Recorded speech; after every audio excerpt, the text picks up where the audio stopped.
여기 중국과 한국에서 극과 극의 경험을 했다는 캐나다 여성이 있습니다.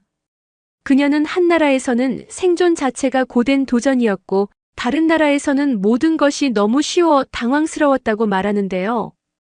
과연 그녀가 두 나라에서 겪은 일들은 어떤 차이를 보였을까요? 안녕하세요. 저는 올리비아입니다.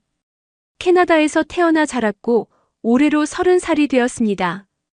여행 블로거로 활동하며 유튜브와 인스타그램에 여행 관련 콘텐츠를 올리고 있습니다. 어릴 때부터 새로운 장소를 탐험하는 걸 좋아했습니다. 처음 가족여행으로 해외에 나갔을 때 낯선 곳에서 겪는 모든 게 신기하게 느껴졌습니다. 그때부터 꿈은 단순해졌습니다. 가능한 한 많은 나라를 여행하며 그곳의 문화와 사람들을 직접 경험해보자. 그렇게 여행을 시작했고 지금까지 30개국이 넘는 나라를 다녀왔습니다. 유럽의 고풍스러운 거리, 동남아의 이국적인 해변, 아프리카의 광활한 대지를 경험했지만 특히 빠르게 변화하는 나라를 보는 게 가장 흥미로웠습니다. 그런데 요즘 캐나다도 변화의 속도가 무척 빠릅니다. 어릴 때만 해도 전형적인 서구 국가였던 캐나다는 이제 완전히 달라졌습니다.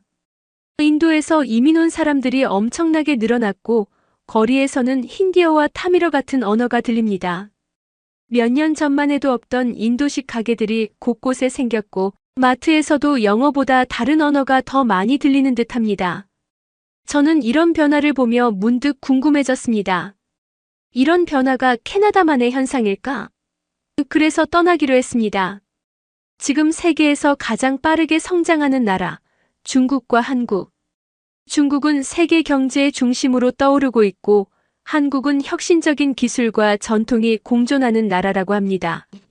저는 이 두 나라를 직접 경험하고 변화의 최전선을 보고 싶었습니다. 비행기가 베이징 공항 활주로에 착륙했을 때 창밖을 바라보며 작은 흥분을 느꼈습니다. 드디어 중국에 왔구나. 세계에서 가장 빠르게 성장하는 나라. 어떤 모습일까? 캐나다에서부터 12시간 넘게 날아와 몸은 피곤했지만 기대감이 가득했습니다. 하지만 비행기 문이 열리자마자 이상한 느낌이 들었습니다. 공기가 무겁고 폐속까지 꽉 막히는 듯한 느낌이었습니다. 처음에는 날씨가 흐려서 그런 줄 알았지만 이게 다 스모그 때문이라는 걸 깨닫는 데는 오래 걸리지 않았습니다. 공항 터미널로 향하는 동안 마스크를 한 사람들이 유난히 많았습니다. 외국인 여행객들끼리 서로 눈을 마주치며 같은 표정을 짓고 있었습니다. 이거 뭔가 이상한데? 베이징 공항은 확실히 거대하고 화려했습니다. 겉으로 보기엔 최첨단 미래 공항 같았지만 내부에 들어서는 순간 첫인상은 산산조각이 났습니다. 출입국 심사대 앞에는 길게 늘어선 줄이 보였고 직원들은 전혀 서두를 기색이 없었습니다. 자동화 시스템이 없는 것이 가장 충격적이었습니다. 캐나다에서는 얼굴 인식 시스템이 보편화되어 있어 여권을 스캔하면 몇 초 만에 심사가 끝납니다. 하지만 여기는 키오스크조차 없었습니다. 설마 여권 심사를 사람이 다 하는 건가? 한숨이 나왔습니다. 제 차례가 되어 여권을 건넸을 때 직원은 무표정하게 여권을 받아들고 한참을 쳐다보았습니다. 이거 진짜 여권 맞아요? 그 순간 당황했습니다. 네. 이런 질문을 받아본 적이 없었습니다. 직원은 제 여권을 보며 옆에 있는 동료와 중국어로 대화를 나눴습니다. 저는 무슨 말인지 몰라 어리둥절했습니다. 뒤쪽에서 다른 직원이 다가와 여권을 들여다보더니 아무 말 없이 툭 던지듯 돌려주었습니다. 가도 돼요. 말투는 무례했고 저는 황당했습니다. 이게 무슨 최첨단 공항이야? 기본적인 서비스 태도도 안 돼 있잖아. 짜증을 애써 참으며 짐을 찾으러 갔습니다. 수화물 벨트 앞은 혼란스러웠습니다. 몇 개의 벨트가 멈춰 있었고 직원들은 고치려는 기색도 없었습니다. 여행객들은 벨트 앞에서 한숨을 쉬며 불만을 토로했습니다. 저는 겨우 캐리어를 찾고 빠르게 공항을 빠져나가려 했지만 뜻밖의 장면을 보게 되었습니다. 공항을 나서자마자 또 다른 충격이 밀려왔습니다. 도시는 흐릿했고 마치 안개가 낀 것처럼 보였지만 사실은 스모그 때문이었습니다. 공기는 더 답답했고 목구멍이 따끔거리는 느낌이 들었습니다. 그런데 그런 공기보다 더 충격적인 건 사람들이 저를 둘러싸는 모습이었습니다. 미스, 택시. 미스, 호텔. 싸게 해줄게. 중년 남성 몇 명이 다가오더니 제 팔을 잡으려 했습니다. 순간 움찔하며 한 발 물러났습니다. 그뿐만이 아니었습니다. 허름한 옷을 입은 노숙자들이 손을 내밀며 저를 바라보고 있었습니다. 눈빛이 초점이 없었습니다. 순간적으로 무서운 기분이 들었습니다. 캐나다에서도 노숙자들이 구걸하는 모습을 보긴 했지만 이렇게 거리에서 노숙자들이 직접 나서는 경우는 거의 없었습니다. 여기가 정말 그 중국이 맞아? 세계에서 가장 빠르게 성장하는 나라라던데. 빠르게 예약한 호텔로 향했습니다. 베이징 시내에서 유명한 호텔이었고 사진으로 봤을 때는 현대적인 분위기였습니다. 그러나 도착한 순간 그 모든 기대는 산산조각이 났습니다. 호텔 로비의 소파에는 먼지가 쌓여 있었고 벽에는 곰팡이가 피어 있었습니다. 무엇보다 직원들은 무관심했습니다. 로비에서 10분 넘게 기다려야 했고 체크인을 담당하는 직원은 핸드폰을 보고 있었습니다. 저는 한참을 기다리다 말을 걸었지만 대답도 없이 핸드폰을 계속 보더니 이라고 무심하게 물었습니다. 체크인을 마치고 방으로 올라가자 또 한 번 충격이 밀려왔습니다. 침대보에는 얼룩이 있었고 화장실에서는 곰팡이 냄새가 났습니다. 무엇보다 창문을 열자마자 스모그가 밀려들어 코를 찌를 듯한 냄새가 났습니다. 이게 진짜 내가 예약한 호텔 맞아? 그제야 깨달았습니다. 이건 단순한 문화 차이가 아니다. 이 나라는 내가 생각했던 모습과 전혀 다르다. 침대에 앉아 여행 계획을 다시 생각했습니다. 정말 이곳에서 남은 여행을 계속해야 할까? 하지만 아직 첫날이었습니다. 너무 성급한 결론을 내릴 필요는 없었습니다. 그래, 아직 남은 일정이 많다. 한 번 더 기회를 주자. 피곤한 몸을 이끌고 천천히 눈을 감았지만 창문 밖에서 울려 퍼지는 거친 자동차 경적 소리에 다시 눈을 떴습니다. 그 소리는 밤이 깊어질수록 점점 더 거칠어졌습니다. 그것이 제가 경험한 중국 여행의 시작이었습니다. 호텔에서 보낸 첫날 밤은 최악이었습니다. 창밖에서는 밤새도록 자동차 경적 소리가 울려 퍼졌고 새벽에는 어디선가 들려오는 거친 공사 소음 때문에 한숨도 제대로 잘 수 없었습니다. 시차 적응도 되지 않은 상태에서 잠까지 설쳤더니 아침부터 머리가 지끈거렸습니다. 더 이상 이렇게 베이징에서 시간을 보내는 건 의미가 없다고 생각했습니다. 이미 잘 알려진 관광지만 돌아다닌다고 해서 진짜 중국을 본다고 할 수 있을까요? 차라리 좀 더 깊숙이 들어가 현지인들의 삶을 직접 경험해보기로 했습니다. 그래서 원래 계획에는 없었지만 한 지방 도시로 이동하기로 결정했습니다. 가장 빠른 이동 방법은 고속버스였습니다. 기차를 타는 것도 고려해봤지만 외국인은 신분 등록을 해야 표를 살 수 있다고 했습니다. 절차가 복잡하고 시간이 오래 걸린다고 해서 그냥 버스를 이용하기로 했습니다.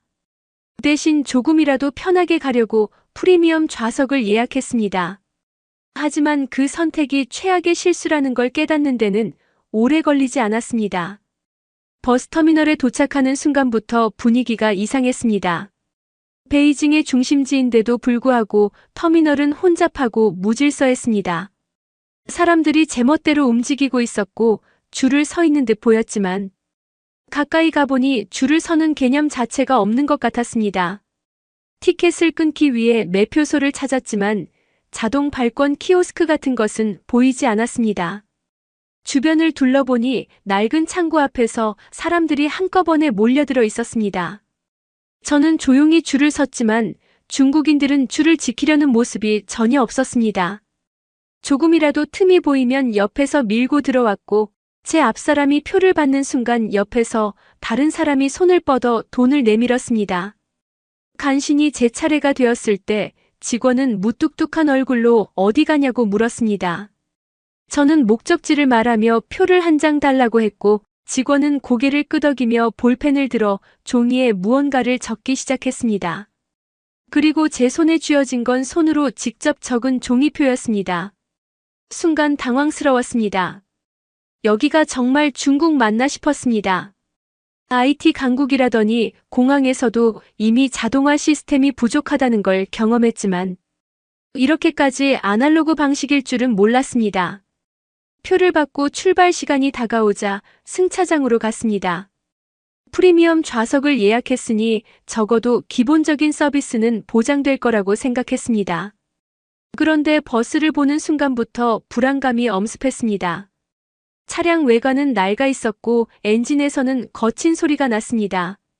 그래도 내부는 괜찮겠지 싶어 조심스럽게 버스에 올랐지만 예상은 보기 좋게 빗나갔습니다. 제 좌석으로 가보니 이미 다른 사람이 앉아 있었습니다.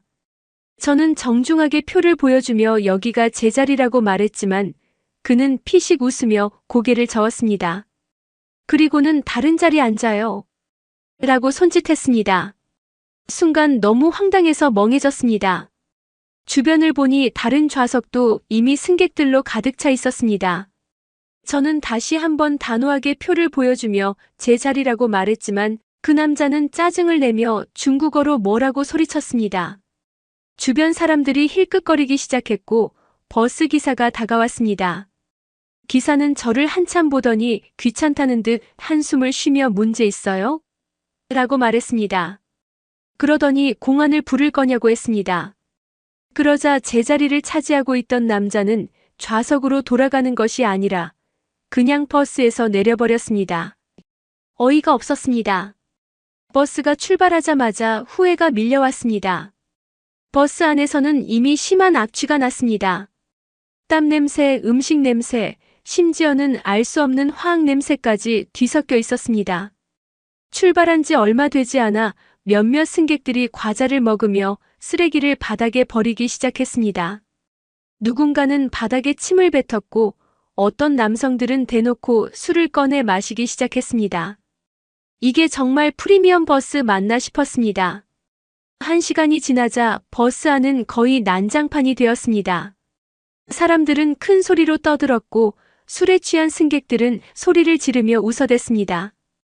저는 눈을 감고 최대한 무시하려 했지만 코를 찌르는 악취와 시끄러운 소음은 도저히 무시할 수 있는 수준이 아니었습니다. 그런데도 사람들은 아무렇지 않게 행동하고 있었습니다. 이게 보통인가 싶었습니다.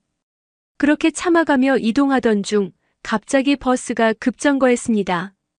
저는 사고가 난 줄 알고 창밖을 내다보았습니다. 그런데 눈앞에 펼쳐진 광경은 제가 상상했던 것과 전혀 달랐습니다.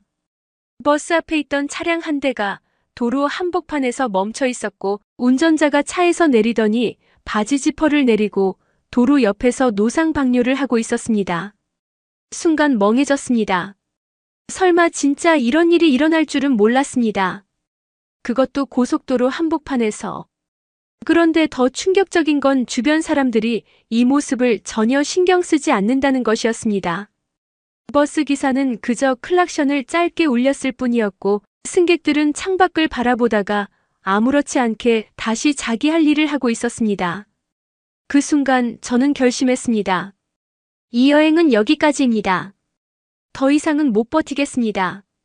베이징에서도 실망했지만 이 정도일 줄은 몰랐습니다. 한국이 중국과 얼마나 다를지 확신할 수 없었지만 이보다 나쁠 수는 없을 것 같았습니다. 저는 버스가 목적지에 도착하는 대로 즉시 여행 계획을 변경하고 한국으로 가기로 했습니다. 중국은 더 이상 궁금하지 않았습니다. 비행기가 곧 인천공항 착륙을 알리는 방송을 내보냈을 때 저는 창밖을 바라봤습니다. 드디어 한국에 도착했다. 솔직히 말하면 큰 기대는 없었습니다. 중국과 한국이 지리적으로 가까운 만큼 크게 다르지 않을 거라고 생각했기 때문입니다. 중국에서는 너무도 많은 충격을 받았습니다. 공항에서부터 비효율적인 시스템과 불친절한 직원들, 도심의 혼잡함, 대중교통의 무질서까지 여행을 온 것이 아니라 생존 게임을 하는 느낌이었습니다. 한국은 많은 매체를 통해 소식을 접해왔고 유명했기에 정말 좋은 곳이라고 알고 있지만 중국도 SNS에선 정말 좋은 곳이라는 평가가 많아서 기대를 했던 것인데 이런 경험을 한 걸 보면 한국 역시 거짓 정보가 넘치는 것일지도 모른다는 불안감이 들었습니다. 비행기가 천천히 활주로를 달리기 시작했고 저는 깊은 한숨을 내쉬었습니다. 일단 한번 겪어보자. 최악이 아니기만을 바라야지. 비행기가 인천공항 활주로에 착륙하자 저는 창밖을 바라보았습니다. 드디어 한국에 도착한 것입니다. 솔직히 말하면 큰 기대는 없었습니다. 중국과 한국은 지리적으로 가까운 만큼 기본적인 문화나 분위기가 비슷할 거라고 생각했기 때문입니다. 중국에서는 공항에서부터 비효율적인 시스템과 불친절한 직원들, 혼잡한 도심, 엉망인 대중교통까지 제대로 된 여행을 하지도 못하고 도망치듯 떠나왔습니다. 설마 한국도 비슷한 모습이면 어쩌지? 하는 불안감이 들었습니다. 하지만 도착하는 순간부터 분위기가 전혀 다르다는 걸 느꼈습니다. 비행기에서 내리는 순간 공기가 다르다는 걸 확실히 알 수 있었습니다. 중국에서는 내리자마자 답답한 스모그 때문에 목이 따끔거렸는데 여기는 상쾌한 공기가 폐 깊숙이 들어오는 느낌이었습니다. 공항 내부로 들어서자 깔끔한 공간이 눈에 들어왔고 사람들이 정돈된 움직임을 보이고 있었습니다. 중국 공항에서 직원들은 짜증이 가득한 얼굴로 관광객을 대했지만 여기는 공항 직원들이 하나같이 여행객들에게 친절한 미소를 짓고 있었습니다. 하지만 가장 놀라운 건 입국 심사였습니다. 중국에서는 긴 줄을 서서 여권을 확인받는데 한참이 걸렸고 직원이 괜히 의심하는 듯한 태도를 보이며 불친절하게 대했습니다. 그래서 한국에서도 비슷한 경험을 할 거라고 예상했지만 입국 심사대에 도착하자 그런 걱정이 단숨에 사라졌습니다. 여권을 스캔하라는 안내가 나왔고 스캐너에 여권을 올리고 카메라를 응시했더니 3초 만에 초록불이 들어왔습니다. 이게 끝이었습니다. 몇 시간이나 대기했던 중국 공항과는 차원이 다른 경험이었습니다. 저는 너무 어이가 없어 주변을 둘러봤습니다. 다른 외국인들도 저처럼 당황한 표정을 짓고 있었습니다. 설마 입국 심사가 이렇게 끝나는 나라가 있을 줄은 몰랐습니다. 공항 내부로 들어서니 이번엔 하얀색 로봇이 저를 향해 다가왔습니다. 처음엔 그냥 안내판 역할을 하는 장식인 줄 알았는데 가까이 가자 로봇이 저를 인식하고 말을 걸었습니다. 안녕하세요, 여행객님. 도움이 필요하신가요? 그 순간 너무 놀라 뒤로 물러설 뻔했습니다. 로봇의 화면에는 출구 안내, 공항 시설 정보, 대중교통 정보 같은 선택지가 떴고 저는 호기심에 대중교통 정보를 눌러봤습니다. 그러자 로봇이 몇 초 만에 제 현재 위치에서 버스터미널까지 가는 최적의 경로를 알려주었습니다. 게다가 한국어뿐만 아니라 영어, 심지어 여러 언어까지 지원되었습니다. 순간적으로 현실감이 사라졌습니다. 중국에서는 기본적인 영어 안내조차 제대로 되어 있지 않아서 공항을 빠져나오는 것조차 힘들었는데 여기서는 로봇이 직접 제 여행을 도와주는 상황이었습니다. 로봇의 안내를 따라 버스터미널에 도착하자 한국과 중국의 차이가 확실하게 보이기 시작했습니다. 중국에서는 종이에 손으로 적은 표를 받았지만 한국에서는 무인 키오스크가 여러 대 놓여 있었고 모든 언어가 지원되었습니다. 제가 다가가자 화면이 자동으로 영어로 바뀌었고 도움을 드릴까요? 라는 안내가 떴습니다. 영어 버튼을 눌러보자 몇 초 만에 화면이 전부 영어로 변했습니다. 그리고 버튼 몇 개만 눌렀을 뿐인데 QR코드가 찍힌 전자티켓이 발권되었습니다. 중국에서는 기차표를 사려면 외국인 등록을 해야 하고 수기로 표를 써주던 걸 생각하면 비교가 되지도 않는 수준이었습니다. 표를 받고 나니 주변을 찬찬히 둘러보게 되었습니다.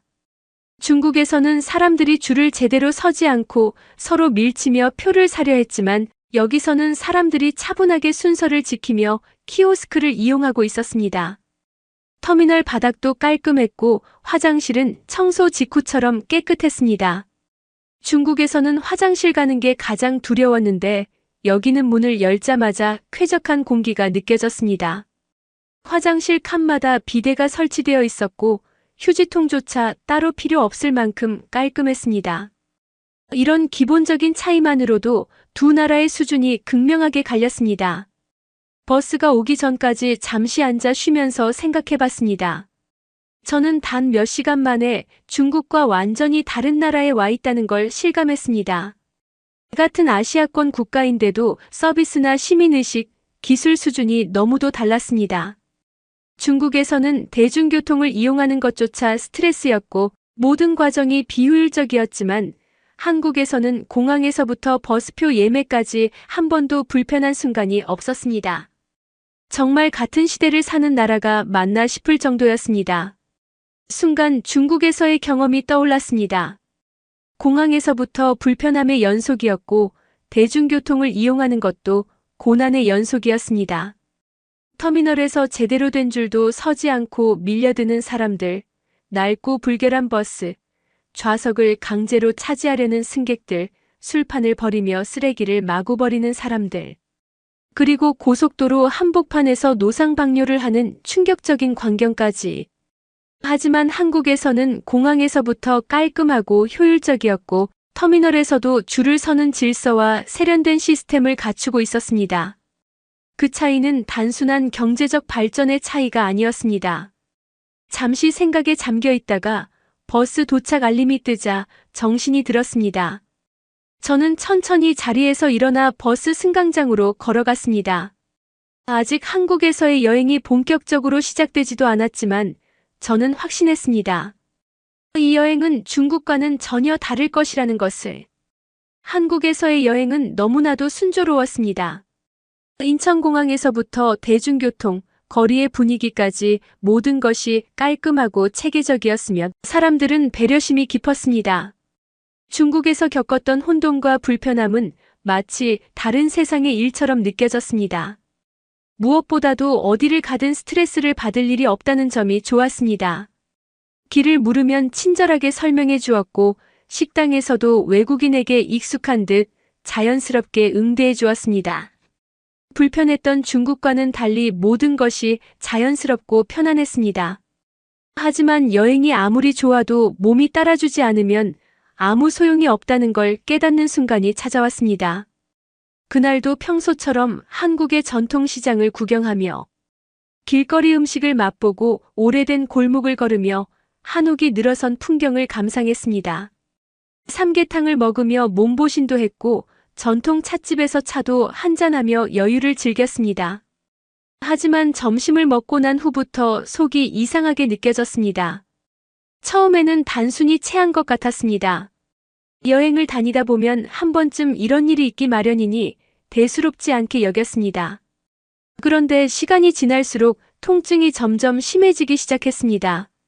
속이 쓰린 듯 하더니 곧 배 전체가 묵직해졌고 조금만 움직여도 찌르는 듯한 고통이 밀려왔습니다. 저는 점점 걷기가 힘들어졌고 어쩔 수 없이 길 한쪽에 주저앉아 숨을 몰아쉬었습니다. 식은땀이 이마를 타고 흘렀습니다. 이거 그냥 체한 게 아닌데. 순간 불안감이 몰려왔습니다. 여행 중에 갑자기 아프면 어떻게 해야 할지 몰라 막막했습니다. 한국이 선진국이라는 것은 알고 있었지만 저처럼 혼자 여행하는 외국인이 아프면 병원을 쉽게 이용할 수 있을지 걱정되었습니다.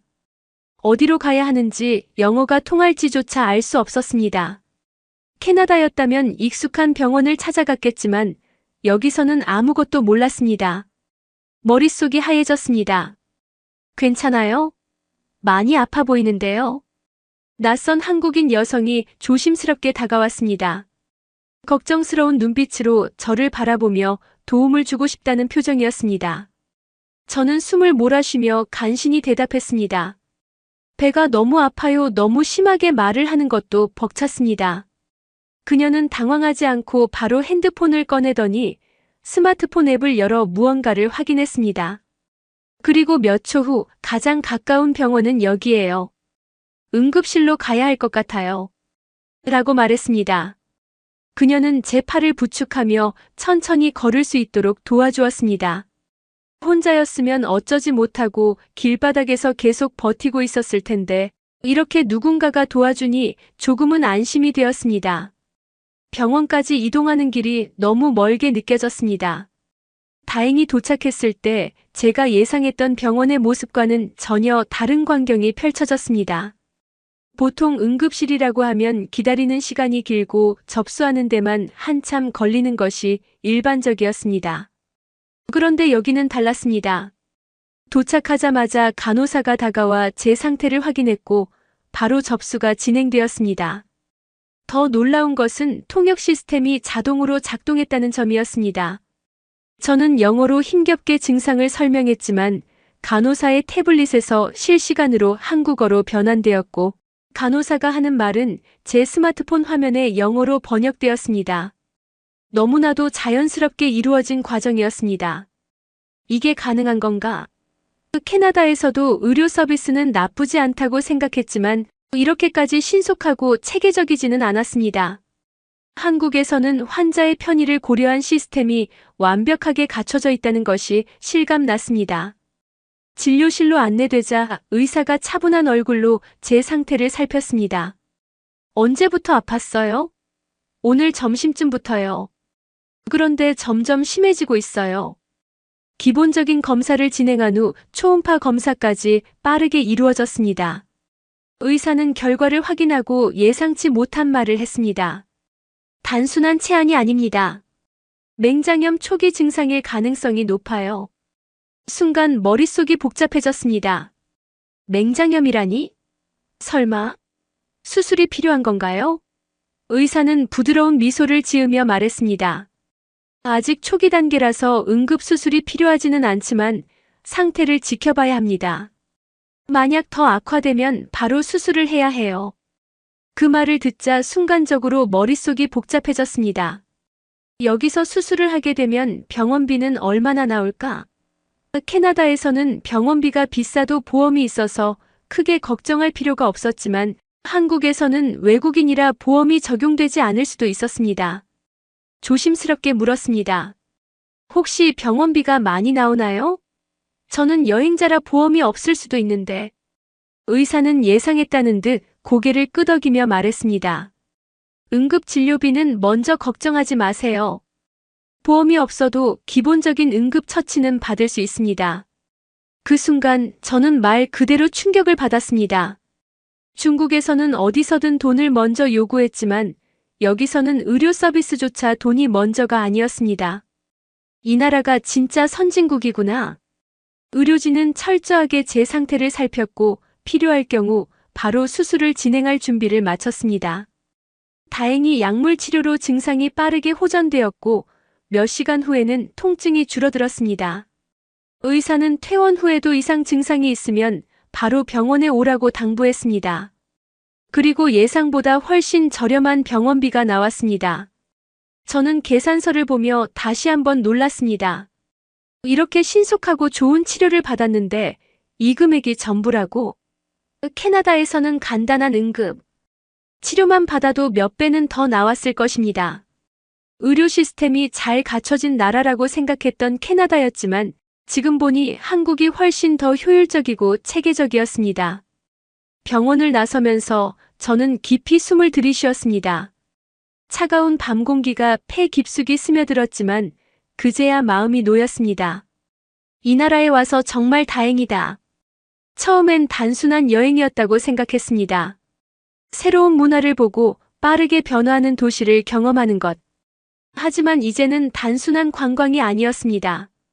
저는 이곳에서 사람들의 배려를 느꼈고 위기의 순간에도 혼자가 아니라는 안도감을 경험했습니다. 한국은 그저 기술이 발전한 나라가 아니었습니다. 사람을 먼저 생각하는 나라, 시스템이 아니라 사람이 중심이 되는 나라. 저는 이곳에서 단순한 편리함이 아니라 따뜻함을 경험했습니다. 그 순간 깨달았습니다. 여행은 단순히 낯선 곳을 보는 것이 아니라 그곳의 진짜 가치를 느끼는 것이라는 걸.